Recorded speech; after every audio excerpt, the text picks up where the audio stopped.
நன்னாளாம் பொன்னாளில் உனக்கு சாமரம் வீசுகிறேன் சந்தனம் பூசுகிறேன் சொல்லி தாய் தமிழை வணங்கி உலக நாடுகளில் 6800க்கும் மேற்பட்ட மொழிகள் நிரம்பி இருக்கிற இந்த உலகத்தில் ஐநா சபை நுழைவாயிலில் ஒரு அற்புதமான வாசகம் ஒன்று எழுத வேண்டும். அதை யாரையும் காயப்படுத்தாத தூய்மையான அழகான தாய்ப்பாலை போன்று புனிதமான ஒரு வாசகமாக இருக்க வேண்டும். இந்த 6800க்கும் மேற்பட்ட மொழிகளில் எங்கு இருக்கின்ற தேடி கடைசியில் ஐநா சபை நுழைவாயில் எழுதப்பட்டது. யாதும் ஊரே யாவரும் கேளீர் என்று சொல்லி கவிஞர் பூங்குன்றனார் எழுதிய வாசகம் இன்னைக்கும் ஐநா சபை அலங்கரிக்குதுன்னா அப்ப பாருங்க அந்த மொழிக்கு எவ்வளவு பெரிய ஒரு ஸ்ட்ரென்த் இருக்கு, ஒரு பவர் இருக்கு, ஒரு ஆளுமை இருக்குன்னு பாருங்க. அதனாலதான் நம்மலாம் தமிழை உயர்வா பேசிருக்கு. அது ஒரு காரணம். இந்த நல்லதொரு இனிமையான நன்னாளில் காங்கேயம் நகர ரோட்டரி சங்கம் நடத்தக்கூடிய பார்போற்றும் 10ஆம் ஆண்டு காங்கேயம் புத்தக திருவிழா 2025 தினந்தோறும் நல்ல கல்வியாளர்களாம் வந்து நிரம்ப செய்திகளை கொடுக்கிறாங்க. இன்றைய தினமும் எந்த ஊர்லாம் கல்வி அதிகமாக இருக்கோ அதுதான் வளர்ச்சி அடைந்த ஊராக இருக்கும். அந்த வகையில் பெரும்பான்மையான கல்வியாளர்கள் ஆர்வலர்களாம் ஒன்றாக இணைந்து இந்த புத்தக திருவிழாவை பெருமையோடு நடத்துகிறார்கள். இதனுடைய மரியாதைக்குரிய ஒருங்கிணைப்பாளர்கள் மரியாதைக்குரிய ரொட்டேரியன் எம் மோகன்ராஜ் அவர்களுக்கு எங்கள் குழுவின் சார்பில் நன்றி அன்பை சொல்லி, அதே போல மரியாதைக்குரிய ரொட்டேரியன் ஜோதி முருகன் ஸ்ரீதர் ஐயா அவர்களுக்கும் மரியாதைக்குரிய பி செல்வராஜ் ஐயா அவர்களுக்கும் ரொட்டேரியன் தனபால் ஐயா அவர்களுக்கு நன்றி சொல்கிறோம். அதே நேரத்தில் ரொட்டேரியன் KG செந்தில்குமார் அவர்கள், மரியாதைக்குரிய ரொட்டேரியன் SKV MS மனோகரன் அவர்கள், ரொட்டேரியன் கௌதம் தண்டபாணி ஐயா அவர்கள், ரொட்டேரியன் இன்ஜினியர் டி நல்லசிவம் அவர்கள் போன்ற நல்ல நெஞ்சங்களுக்கெல்லாம், ஏன்னா நம்ம ஒரு நாள் உட்கார்ந்து எளிமையாக சிரித்துட்டு கடந்து போயிடுறோம்.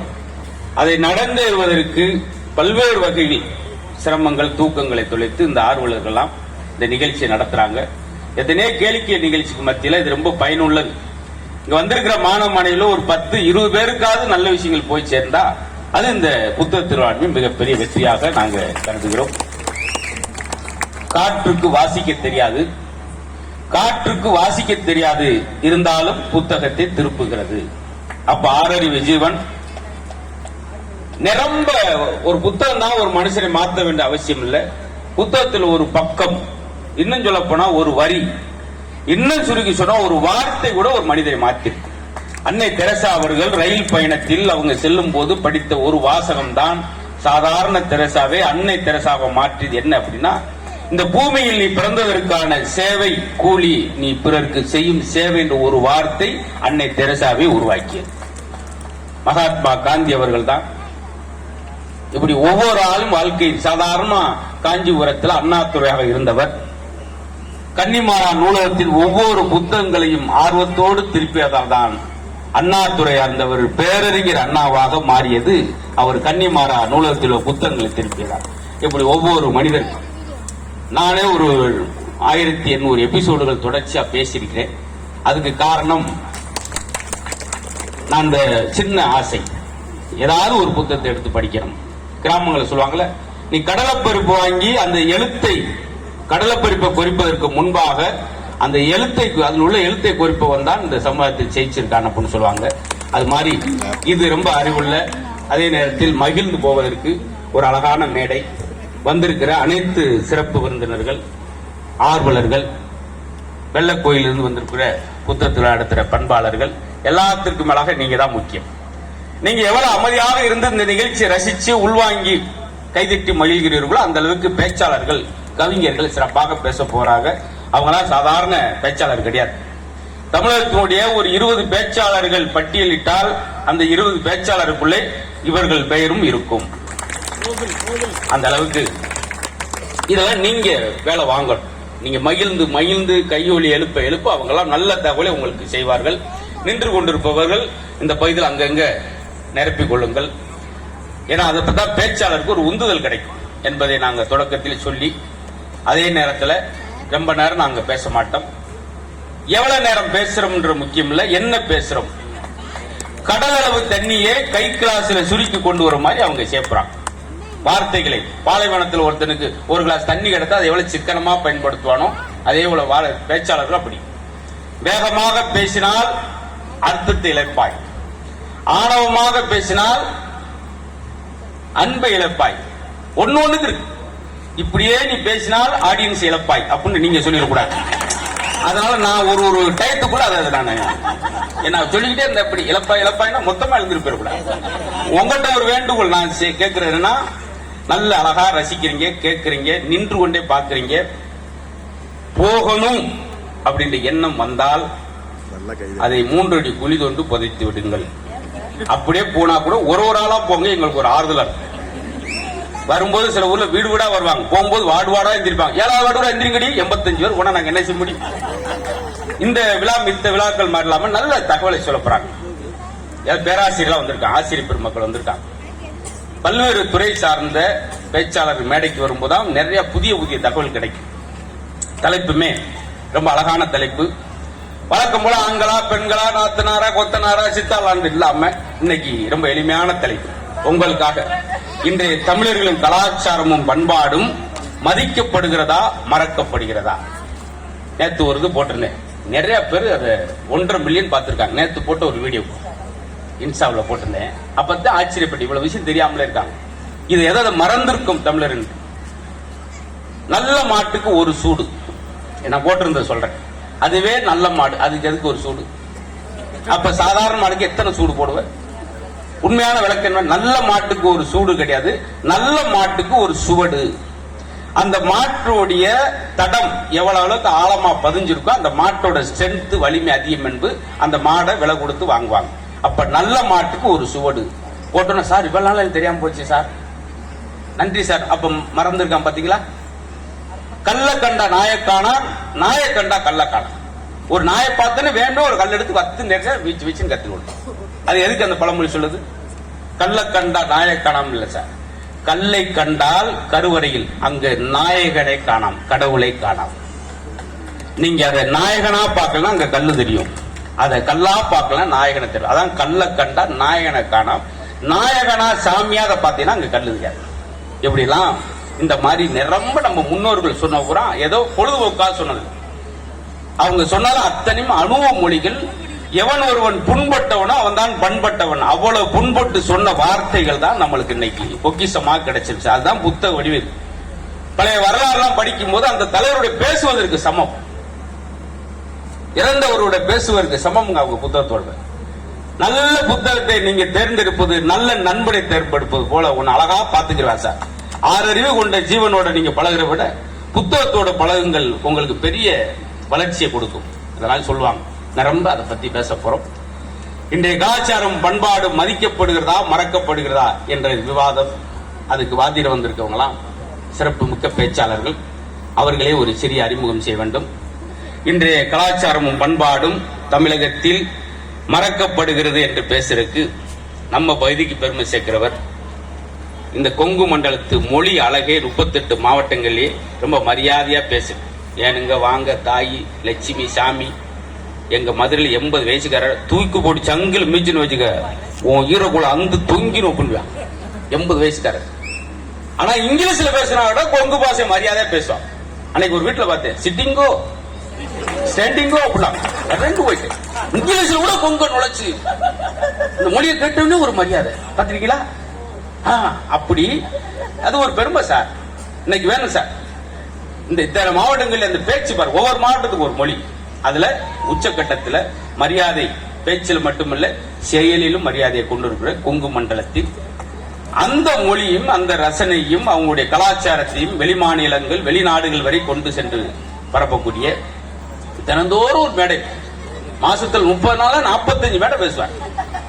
ஒரு நாள் இல்லைன்னா கூட சும்மா மொட்டை நாளோடு பேசுவார். கண்டினியூட்டி வேண்டிருக்காங்க அன்பிற்குரிய வீட்டுக்காரமா வந்து படியா ஏயா உசுர வாங்கி தோழிக்கிறோம். அந்த அளவுக்கு கிடையாது சார். இதெல்லாம் வேணும். அந்த கும்மி பாட்டா இருக்கட்டும், கொங்கு மண்டலத்து கலாச்சாரம் கொள்கை பாட்டு எல்லாத்தையும் வெளியூர் எங்க மதுரையிலே கூப்பிடுவாங்க. அவர் கூப்பிடுங்க. அப்படி பரப்பி வரக்கூடிய கோபிச்செட்டிப்பாளையம் கொங்கு மஞ்சுநாதன் அவர்களுக்கு ஒரு பெரிய கரகோஷத்தை கொடுத்து பாராட்டி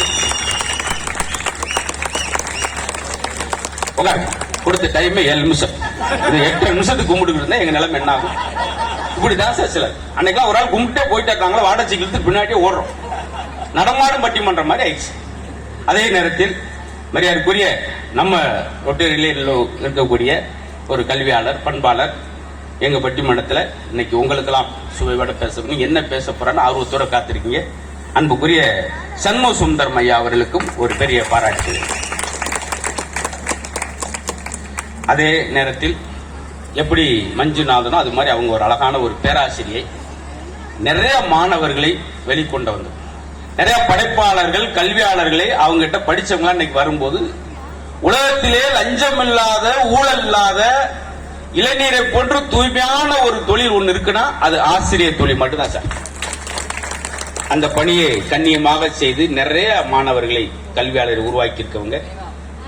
அது மட்டும் இல்லாமல் கொங்கு பாஷையில பேசக்கூடிய ஒரே ஒரு பெண் பேச்சாளர், நம்மளுக்கு கிடைச்சிற பெரிய பொக்கிஷம், பாக்கியம், திருமதி பேராசிரியை சாந்தாமணி அவர்கள்.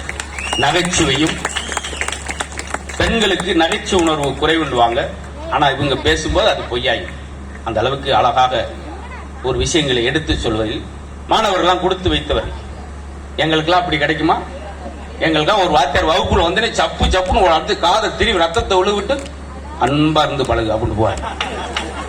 ரத்தம் ஒழிக்கிறதுக்கு எப்படி சார் அன்பா இருக்காங்க பாத்தீங்களா? வீட்டிலே தங்க மாட்டார், அவருக்கு தங்கராஜன் பேர் வச்சிருப்போம். நீ தங்கவே இல்லையா? எப்படி பேருக்கு அதுக்கு சம்பந்தமே இருக்காது. பேர் சாந்தாமணி அவ்வளவு சாந்தமா இருக்காங்க பாருங்க. அப்படி இருக்கணும். எங்க ஊர்ல ரொம்ப சத்தம் போட்டுக்கிட்டே இருக்கும். பேரு சாந்தி. சாந்தின்னு அமைதியா தானே இருக்கணும். பாத்தீங்களா? இது மாதிரி 2 ஜோக் எடுக்கும், 1 எடுக்காம போகும். அதுக்காக நாங்க ரொம்ப ஏமாற்றம் அடைய முடியுமா? நாங்க தொய்வெல்லாம் பேசிட்டே இருப்போம். இன்னைக்கு நேரத்தை ஏமாற்றம் ஆகுறோம், ஆகிக்கிட்டே இருப்போம். நல்ல ரசிகர் இதான் சார் வேணும். இந்த இடமே சிறு நேரத்தில் கோயில் மாதிரி மாறிவிட்டது சார். இந்த சிரிப்புடைய மகத்துவம், பக்கத்துல யார் இருக்க, என்ன இருக்கன்னு தட்டி, தோளை தட்டி சிரிக்கிறப்ப பாத்தீங்களா? டாக்டர் சொக்கலிங்க என்ன சொல்றாரு? சிறந்த இதய நிபுணர், பெரிய பெரிய ஜாம்பவான் எம்ஜிஆர் அவர்கள், கலைஞர் அவர்கள், ஜெயலலிதா அம்மா அவர்கள் எல்லாருக்கும் இதய நோய், ரஜினிக்கு கூட கடைசியா பார்த்து. நீங்க 96 ஆண்டு காலம் நோய் நொடி இல்லாமல் நிம்மதியாக வாழ வேண்டும் என்றால் நீங்கள் சிரித்து மகிழ்ச்சியா இருப்பதை தவிர வேற வழியே இல்லை சொல்றார். சிரிக்கும் போது மட்டும் கெட்ட கொழுப்பை கரைக்கக்கூடிய அமிலம், எண்டோர்பின் ஒரு அமிலம், செரோட்டின் ஒரு அமிலம், ஹைட்ரஜன் அமிலம், இன்னும் ஒரு 3 அமிலம் இருக்கு, எனக்கு இங்கிலீஷ்ல தெரியாது. எதையுமே நான் ஏதாச்சும் சொல்லிடுவேன். நான் பாட்டுக்கு தவளாக கும் அப்படின்னா என்னத்தை நம்பித்தான் போகணும். ஆனா தவறான தகவலை பரப்ப அங்க விரும்பல. அப்படி அழகான அமிலுங்க. அதனால சார் வெளியிருந்து பாக்குறோம், நினைக்கலாம் என்னமா வர்றாராமங்க, ஏதோ பேசுறாராம், சிரிக்கிறாங்க, வெட்டியான வேலை. அவர் தான் அடுத்த நாள் ஐஸ்வர்ல படுத்துக்கிற பார்த்து. ஒருத்தர் வாழ்நாள் முழுவதும் சீரியஸா இருக்கான்னு என்ன அர்த்தம்? ஐஸ்வர்ல ஒருத்தர் சீரியஸா படுத்திருக்க என்ன அர்த்தம்? அவன் வாழ்நாள் முழுவதும் சீரியஸா இருக்கான்னு. வாங்க இன்னைக்கு காங்கேயம் ரோட்டரி சங்கம் புத்தத்துறை முத்து வர்றாருங்க, வந்து சிரிப்பு காட்டுவாரியா, காட்டி நம்மளாம் சிரிக்கலாமியா, சிரிச்சு இப்படியே பேசுவாங்க 3/4 மணி நேரம். இது அழகான விழா. எங்களுக்கு தெரிஞ்சு சொல்றேன், யாருக்கெல்லாம் சிரிப்பு வாயடியில் இருக்கிறதோ அவனுக்கு துன்பம் காலடிக்கு போய்விடும் சார். ஆக மொத்தம் கலாச்சாரம், பண்பாடு மறக்கப்படுகிறது என்பதற்கு முத்தான 3 பேச்சாளர்கள், கவிஞர்கள், கல்வியாளர்கள். அதே நேரத்தில் இல்லை எப்படிங்க மறக்கப்படும்? மதிக்கப்படும் சார். மதிக்க முடியாட்டி இந்த புத்தகங்கள், இந்த கவிஞர்களை கொண்டாடுவோமா? இன்னைக்கு அவங்க எழுதின புத்தகங்களை வச்சு எல்லாரும் போய் உள்ள போய் பாக்குறமே, கவிஞர்கள் ஓரம் கட்டிட்டோமா? இல்லையா சார்? அவங்களை கொண்டாடுறமே, மதிக்கத்தான் படுகிறோம் அப்படின்னு பேசுறதுக்கு. ஏன்னா ரசிப்பு அப்படி அவசியம். ஒரு வயலின் கச்சேரி நடக்குது, 3.25 மணி நேரம் அந்த வயலின் கச்சேரி நடக்குது. வச்சுக்கிட்டே இருக்க, பக்கத்துல உட்காந்து அப்படியே மெய் சிலுத்துட்டு இந்த வயலின் கச்சேரி முடிஞ்ச தொப்புன்னு காலில் விழுந்திருக்கான். ஐயா வேர்த்துட்டான். நீங்க 3.5 மணி நேரம் வயலின் வாசிக்கும் போது சில இடங்கள்ல ஒரு 7-8 இடங்கள் என் நெஞ்ச தொட்டுட்டீங்க. இவருக்கு வேர்த்துச்சு. அப்படியா? எப்ப? அந்த குச்சி வந்து குத்திட்டு போச்சு. அவர் அப்பயே மெடிக்கல்ல பால்டாயில் வாங்கிட்டு கிளம்பிட்டார். இதுக்கு மேல நம்ம வாழ்ந்தாங்க மாட்டாங்க. இப்படி ரசிக்க கூடாது சார். உண்மையான ரசனை ரசிக்க. அப்படி மதிக்கத்தான் படுகிறது என்று பேசுறதுக்கு. ஆமா, அவங்களும் நிரம்ப பட்டி மன்றம், பாட்டி மன்றம், பாட்டு மன்றம், கருத்தரம், இப்படி மோட்டிவேஷன் ஸ்பீக்கர். பொதுவா பெண்கள்னாலே மோட்டிவேட்டா பேசுவாங்க. மோட்டிவேட் பேசுறது ரொம்ப குறைவு. பாத்திரீங்களா? இன்னைக்கு பேசுறாங்க. ஏன்னா எங்க தெருவிலே பார்த்தேன், தினமும் டூல் எடுத்துட்டு 2 அம்மா எதுக்கு போகுது, ஜிம்முக்கு போறாங்க. 16 வருஷம் 3 மில்லிகிராம் கூட வெயிட் குறையல. என்னதான் நடக்குன்னு பாப்பு. நான் பின்னாடி போனா ரெண்டும் போயிட்டு ஜிம்முக்குள்ள போய் ட்ரெட்மில்ல ஏறி நின்றுட்டு சுவிட்ச் ஆஃப் பண்ணிட்டு அவ ஏதோ புதுசா அடுப்பு வாங்கியிருக்கலாம்ல பரிமலா, அந்த அடுப்பு என்னமோ அதுதான் சொல்லி சுருண்டு வருதான் சொல்லிக்கிட்டு இருக்கா. அதை விடு, இவ எமகா பைக்கு வாங்கிட்டு எவனுமே கட்டுக்க மாட்டேங்கிறாளே. ரெண்டும் பேசிட்டு சரி 3/4 மணி ஆச்சு கிளம்புவோமா, அப்புறம் எப்படி வெயிட் குறையும்? இப்படித்தானே வாழ்ந்துருக்கு. அதை மாற்றி இந்த மாதிரிலாம் தாய் குளங்கள் மேடைக்கு வரேன் சார். ஒரு 40 வருஷம் 50 வருஷம் பாத்தீங்களா? முடியாது. அதை வைப்பிச்சிருக்காங்க. ஜல்லிக்கட்டு நடக்குது, ஆண்டுதோறும் நடந்துகிட்டே இருக்கு. ஜல்லிக்கட்டுடைய முதல் பெண் வர்ணனையாளர் என்ற பெருமையை பெற்றிருக்காங்க. இதை விடதான் ஆச்சரியம் ஒண்ணு, பிக் பாஸ் நிகழ்ச்சியில அவங்க வந்திருக்காங்க. உள்ள இல்ல, நிகழ்ச்சி விட்டு வெளியே வந்திருக்காங்க. மின்னல் வேகத்துல ஒரு ஆள் வர முடியும்னா அதுவும் தாங்க. அப்பதான் இறக்கி விட்டு பிக் பாஸ்ல இறக்கி விட்டு அவங்க வீட்டுக்கார பெரம்பலூரை தாண்டல போன. என்னம்மா எது மறந்துட்டியான்னு கேட்கிறாரு. மறந்துலங்க, வெளியே வந்துட்டேன். ஏமா குறைஞ்சது 7 மணி நேரத்துல அனுப்பிட்டாங்க. அது மாதிரி வேணும். ஏன்னா அவங்க இலக்கியத்து மீது ஈடுபாடு. உடனே வந்து பட்டிமன்றத்துக்காக இப்படி நிரம்ப சொல்லலாம். கோயில்பட்டியை சேர்ந்த அன்ன பாரதி அவர்களுக்கு நீங்க இந்த வயசுலயே 46 விருதுகள் வாங்கலாம் நினைச்சாங்க, ஒரு வேலும் கொடுக்கல அப்படின்றது எங்களுக்கு அது விருது கிடையாது. நீங்க கைதட்டி உரிச்சா இதுவே எங்களுக்கு விருதே சார். என்னத்தை விருது எருது இது இதை விட விருது என்ன சார் இருக்கு? நான் நிறைய படங்கள் நண்பன் போன்ற பெரிய படங்களா இழந்து, அதை விட இந்த நேரடியா போய் மக்கள் சிரிக்கிற பார்க்கும்போது கிடைக்கிற சந்தோஷம் அதுல பார்க்க முடியாது. பாத்தீங்களா? அந்த வகையில அதனை தொடர்ந்து பெருமைக்குரிய பாருங்க, இன்னைக்கு தண்டபாணிக்கு மதுரையில மிகப்பெரிய விழா நடக்குது. இங்கேயும் ஒரு தண்டபாணி வந்திருக்காரு. நிகழ்ச்சியை தொகுத்து வழங்கும் போதே பார்த்தோம். நன்றாக பேசக்கூடியவர் நம்முடைய மரியாதைக்குரிய திரு கௌதம் தண்டபாணி அவர்கள். அதே அன்னைக்கு அதனைத் தொடர்ந்து எங்களுக்கு நிரம்ப பட்டிமன்றங்களில் தமிழை அவள் அழகாக உச்சரித்து தெளிவாக பேசி அப்படி வேணும். எல்லாரும் ஒரே மரம், ஒவ்வொரு ஆளும் இங்க ஒரு ரகம் சார், ஒரு வகை. ஒரு பாடி பாடி பேசுறவங்க, தமிழை ரொம்ப அழுத்தமாக ஆழமாக உண்மையாக பேசுறவங்க, பேசினா புரியணும் சார். இனிய வார்த்தை இரும்பு கதவையும் திறந்து விடும். நீங்க அந்த வார்த்தை உபயோகப்படுத்துறதா சங்கு ஊதிட்டாங்கன்னு சொல்றதுக்கும் சங்கு முழங்கியதுன்றதுக்கு வித்தியாசம் இன்னும் ஒண்ணுதான். இதை சொல்லும் போது அது மாதிரி அழகா தமிழ் பேசுவார். அன்னைக்கு ஒரு பேச்சாளர் பேசினார், பாரதிதாசன் அவர்கள் பேசுறார். பாரதிதாசன் அவர்கள் என்ன சொன்னார்? நம்மகிட்ட சொல்லவே இல்லை. அதுக்குள்ள என்ன சொன்னார்? அவர் தானே சொன்னார். எங்கே சொல்லுகிறார்? அத்தனை பேருக்கு சபையிலே பாரதிதாசன் சொல்லுகிறார். முடியுமா எல்லாராலையும்? ஆமா, அப்ப இல்ல எப்படி நம்ம சொல்ல முடியும்? பாரதிதாசன் சாதாரணமா சொல்லல, 7000 பேருக்கு சபையில சொல்லுகிறார். என்ன சொல்றாரு தெரியுமா? அந்த வார்த்தை யாராவது இன்னைக்கு நம்ம உபயோகப்படுத்த முடியுமா? தைரியம் வருமா? அவர் சொன்ன வார்த்தை நம்ம சொல்ல முடியுமா? யார் சொல்றார்? பாரதிதாசன் சொல்லுகிறார். உன்னை நினைச்சு என்ன சொன்னாங்க சொல்லுங்க. சேலத்தை முடிஞ்சு போயிட்டான், பின்னாடியே ஓடிட்டாங்க விரட்டி. என்னதானே சொல்ல, நான் வாட்ஸ்அப்ல சொல்றேன், வீட்டுல வேலை இருக்க போட்டு போயிட்டேன். அப்ப நாங்க வேலை வெட்டில இருக்கோம். இது பேச்சு கிடையாது. என்ன சொன்னா இங்கே சொல்லணும். போக முடியாது. எப்படி கூட்டத்துக்கு போவீங்க? சொல்லாம நீங்க போகவே முடியாது. அந்த அளவுக்கு பிரமாதமா தமிழோடு. அவரும் ஒரு நல்லாசிரியர், மாணவர்கள் நல்வழிப்படுத்தக்கூடிய அருமையான ஒரு நல்லாசிரியர். விருதையும் பெற இருக்கிறார். என்ன வாங்க இருக்கிறார்னா அர்த்தம் வேற, விருது வாங்கி இருக்காருன்னா வேற. விருது இவருக்கு கொடுத்திருக்காங்க, அது கண்டு வித்தியாசம். நன்றாக பேசக்கூடிய நன்றாக பாடக்கூடிய அருமையான ஒரு பேச்சாளர், பெருந்துறை சேர்ந்த கோப்பா ரவிக்குமார் அவர்களுக்கு பெரிய வாழ்த்துக்கள். இப்ப பட்டிமன்றத்தை நாங்கள் முறையாக தொடங்க போகிறோம். பெரிய பெரிய கவிஞர்கள்லாம் என்ன சொல்றாங்க? என்னை எத்தனை நாட்களும் சிறைச்சாலையில் அடைத்து வையுங்கள், ஆனால் 2 புத்தகத்தை மட்டும் என்கிட்ட கொடுத்துட்டு என்னை அடைத்து வை. ஜவஹர்லால் நேரு அவர்கிட்ட கேட்டாங்க, எப்படிங்க மேடையில் அழகா பேசுறீங்க சார்? உங்களுக்கு நேரமே கிடையாது, தூங்குறதுக்கு எப்படி பேசுறீங்க?